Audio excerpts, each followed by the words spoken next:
Hello everyone and welcome to the channel. I've got a quick video here today of a video posted on Reddit, on the r/Raleigh Reddit. This is Raleigh of North Carolina. It's a pretty good area, North Carolina.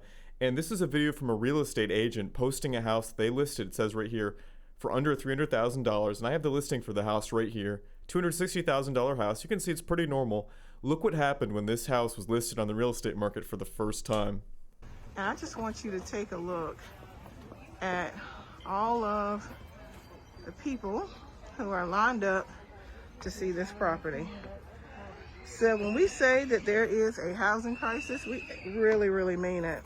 It's absolutely insane. The line goes all the way in the back. It's not even 5:30 fully, and someone stopped me and they wanted to know what was going on in the neighborhood. And I just told them the truth. I said, we're having a housing crisis. And this is a home that is priced under $300,000 here in the Raleigh area. And as you can see, there are just cars upon cars upon cars. And there are a ton of people that are trying to see this home. This is absolutely ridiculous. We have got to get control over these prices and the housing inventory. Absolutely crazy. So, and people are so desperate for a home, you know, under a particular price point because people don't make as much money. But there's there's just a lot of people out here. This is just absolutely insane.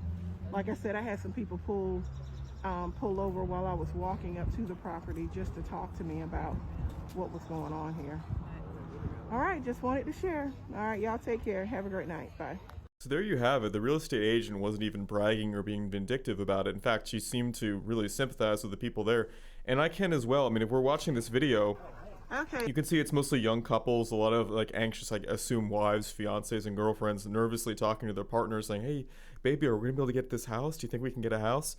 I mean, I gotta be honest, in 2022 these days, good luck buying a house. If this is the fiercest competition, just you can see right here, to get into a normal house at a reasonable price point, 3 bedrooms, 3 baths. Just this listing is enough to create a parking lot, cars around the block, a line around the block, and people waiting in the front yard. It's insane. And this is doubly bad too because markets are emotional. So if people perceive that there's a shortage of houses, even if it's correcting, they're more likely to get into bidding wars against each other, increasing house prices, which then in turn hit the market. People are looking at the market price and they see, wow, this house sold for double what the person asked in this case. If we look at the house, it was listed at $260. After one day, it's already pending for sale. It wouldn't surprise me if this house sold for double what it was listed for, if not more. If people see bidding wars, even regardless of the reality, they're going to assume that the market is hot and be even more desperate and more irrational with what they're paying for their houses. And I hate to say this, if you didn't buy a house in 2020, that might have been the last call with how the economy is going. It might be over for you, which sucks because obviously houses, they're such a great investment because it takes away your monthly rent payment and you can use that money to accumulate capital and save that money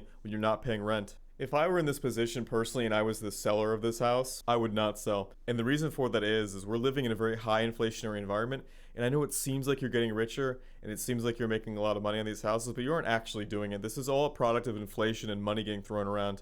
I have a friend who told me a story where he knew a couple and they saw that their house price had doubled and they got greedy and they sold their house thinking we just made a bunch of money when in reality they didn't. They sold at the market value. And then when they tried to find a new house, the supply of houses in their price range was so small they couldn't find a new house and they got stuck in an apartment. So they threw themselves out of the housing market and then got locked out on the way out just because they couldn't rebuy fast enough because the inventory at their price range was so bad. So that's the caution I want to give to you for people who are thinking of selling and even to people who are trying to buy into the housing market right now. Don't get greedy. These are dangerous times. These years are about inflation and protecting what you have, not trying to make like crazy Wall Street bets or option plays. Going back to those friends of a friend, if they're back in the apartment ladder, that means they're throwing away money on rent every month, losing money, and their net worth is going down as a result of them leaving their house. I've seen a lot of comments from people who are saying that this can't get worse, and I hate to say it, but it can get worse. People in the United States have been very spoiled, getting access to mortgages on 10 to 20% down, good interest rates. I lived in Asia for some time, and trust me, you can have a full renter economy. Just to give an example, in like China, Japan, and other countries, a solid office worker salary, not even a lower tier one, a solid office tier salary is about anywhere from $2,800 to a month to maybe, if you're really a good office worker, maybe $3,300 a month. And then get this, The average price of an apartment in these Asian countries is approaching $1 million. So you can just do the math. That makes everyone a renter at a minimum living in shoeboxes, and life goes on. So I hate to say it, but I think the United States, in terms of the housing market, has a lot more to fall, especially in desirable neighborhoods like this that seem safe. So the takeaway from this video is that it's getting bad, and believe me, from my experience, at least in terms of the United States, it can get a lot worse. This might be the last generation of young people becoming house owners. All right, everyone, that's all for this video. Good luck out there.